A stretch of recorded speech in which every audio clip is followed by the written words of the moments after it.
Indian सब continent से बाहर जो धर्म पैदा हुए वो लोग मानते हैं कि नहीं, एक ही लाइफ है, पाप करोगे तो उसके बाद नर्क में रहना पड़ेगा, पुण्य करोगे तो फिर सदा के लिए स्वर्ग में रहना पड़ेगा। रीबर्थ की थ्योरी नहीं है। 50 साल के अंदर अंदर सबको मानना पड़ेगा कि रीबर्थ होता है। गैलीलियो ने कहा कि पृथ्वी गोल है, तो चर्च ने उसको सजा दी थी, क्योंकि बाइबल में क्या लिखा हुआ था, the earth is flat.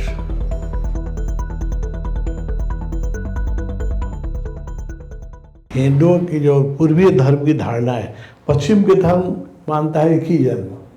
Christianity, इस्लाम और यहूदी धर्म में पुनर्जन्म की धारणा नहीं है, रीबर्थ की धारणा नहीं है। लेकिन अभी जो ये पास्ट लाइफ रिग्रेशन और थ्योरी जो रिसर्च हो रहा है, अभी अमेरिका में इसके बहुत बड़े इंस्टीट्यूट हैं, हजारों केस रखा गया है, तो उसमें ये प्रूफ हो जाता है कि आदमी फिर आता है, फिर आता है, जन्म लेता है। गैलीलियो ने कहा कि पृथ्वी गोल है, तो चर्च ने उसको सजा दी थी। उसने जब कहा कि सूर्य के चारों तरफ पृथ्वी घूमती है, तो उसको माफ़ी मांगने के लिए कहा गया था। और क्योंकि बाइबल में क्या लिखा हुआ था कि क्योंकि दिखाई तो पड़ता है ना, गोल नहीं दिखाई पड़ता है, the earth is flat, Bible में लिखा हुआ था। तो उसने जो कहा 300 साल 350 साल पहले, तो उसके लिए उसको मृत्युदंड की सजा दे रहे थे लोग, क्योंकि बाइबल के विरुद्ध में क्यों बोलता है कि पृथ्वी गोल है। तो ये धर्म विरोधी बात होने के कारण उसको चर्च ने कहा कि सजा दी जाएगी, तो उसने माफ़ी मांगा चर्च में जाके, गैलीलियो ने, कि नहीं ठीक है, पृथ्वी फ्लैट ही है ना। कोई जान बचाना था, नहीं तो मार ही देते लोग। लेकिन देखिए 300 साल तक पहले ऐसी धारणा थी, और बाइबल ने तो अभी 70 साल पहले ही उसको करेक्ट किया है। 70-80 साल पहले ही बाइबल में करेक्शन किया गया है, नहीं तो अभी तक लोग मानते नहीं थे कि पृथ्वी गोल है।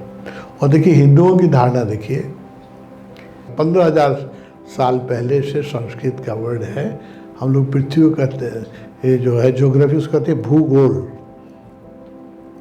पृथ्वी गोल है, भू मतलब पृथ्वी, गोल मतलब राउंड। तो हमारे यहाँ 10,000 साल से लोगों को पता है कि पृथ्वी गोल है। आइंस्टीन ने जो एक थ्योरी दिया है एक्सपैंडिंग यूनिवर्स, उसने क्या कहा कि अस्तित्व जो है ये फैल रहा है, और विजिबल यूनिवर्स है, एक इनविजिबल यूनिवर्स है। जो दिखाई पड़ता है वही यूनिवर्स इतना बड़ा है, उसके बाद जो दिखाई नहीं पड़ता है वो इनविजिबल यूनिवर्स, जो कभी किसी चीज़ से नहीं देखा जा सकता। और उसने कहा कि वो सब जो है एक्सपैंड करे, सबकी दूरी आपस में बढ़ रही है। It is not static, it is expanding universe. Sanskrit में इसका जो नाम था ब्रह्मांड, ब्रह्मांड का अर्थ ही होता है जो फैल रहा है ना, एक्सपैंडिंग यूनिवर्स। अब हिंदू लोग 10,000 पहले से जानते थे कि फैल रहा है, आइंस्टीन ने तो 100 साल पहले कहा। तो ये अंतर्दृष्टि का एक विज्ञान, हमारे उस समय तो कोई दूसरा विज्ञान नहीं था, लेकिन अंतर विज्ञान, जिसको हम लोग कहें इनर साइंस, और इनर एक तो भौतिक साइंस है, फिजिकल साइंस है, और एक इनर साइंस है। सदगुरु इनर इंजीनियरिंग कहते हैं, बहुत अच्छा शब्द यूज़ करते हैं। तो इनर टेक्नोलॉजी, इनर साइंस जो है, इससे हम लोग पहले से इस बात को कहते थे।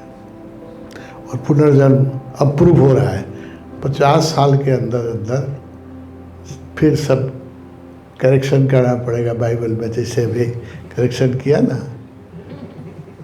करेक्शन 50 साल के अंदर, क्योंकि अब तो प्रूफ हो गया। अमेरिका में इंस्टीट्यूट है जिसमें हजारों लोगों का पूर्वजन्म की कथा लिखी हुई है, हजारों लोगों की, एक दो, और उस पर रिसर्च हो रहा है।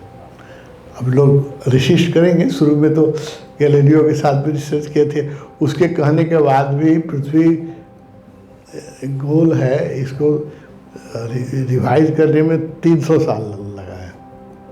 अब साइंस बहुत तेज़ी से डेवलप कर रहा है। 50 साल के अंदर अंदर सबको मानना पड़ेगा कि रीबर्थ होता है।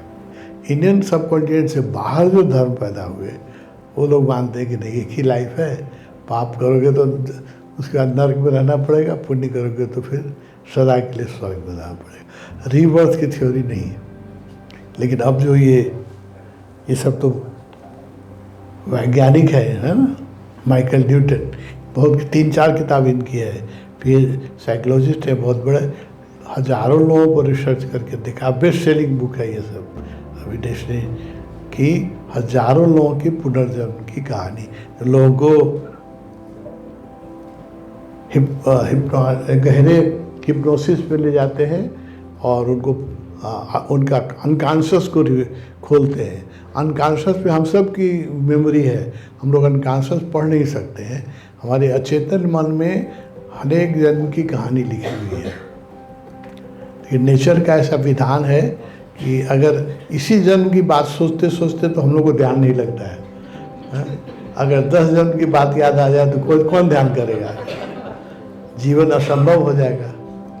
इसलिए नेचर का बहुत अच्छा विधान है कि पुरानी बातों को, पुराने जन्म की स्थिति को अचेतन में फेंक देता है, अनकॉन्शियस में। आप नहीं देख सकते अपना पास्ट लाइफ, नहीं देख सकते जब तक कि आप बहुत अचेतन को पढ़ने में समर्थ न हो जाए, आप नहीं देख सकते। वो अच्छा है, नहीं तो अगर लोगों को मेमोरी हो जाए 5-10 लाइफ की तो लोग जीना मुश्किल हो जाएगा, लोग जी नहीं सकेंगे। इसलिए नेचर का बहुत अच्छा है कि वो इरेज नहीं करता है, वो अनकॉन्शियस में भेज देता है, पासवर्ड आपको नहीं देता है। It is in your hard disk, password आपके पास है, बायो कंप्यूटर में है, अंदर सब कुछ है, हर जन्म की कथा है, पासवर्ड आपको नहीं देता है, आप खोल नहीं सकते हैं। वही बहुत साधना करने पर जब आदमी का बहुत साधना परिपक्व हो जाता है तब नेचर आपको पासवर्ड दे देता है। तो जब आप इस लायक हो जाएं कि आपको फ़र्क नहीं पड़ता है, वैराग्य हो जाए, कुछ फ़र्क ना पड़े, तब आपको नेचर पासवर्ड दे देता है ना। देयर इज रीबर्थ की थ्योरी 50 साल में प्रूव हो जाएगी। सब वो प्रूव तो हो ही गई है, लेकिन अब जल्दी लोग मानते नहीं है, उसको मानने में ऑर्थोडॉक्स माइंड होता है, उसको बहुत विरोध होता है। कुछ साल में वो विरोध घटेगा और सब लोग मान लेंगे कि रीबर्थ होता है, उसके बाद ही चीज़ें सॉल्व होगी।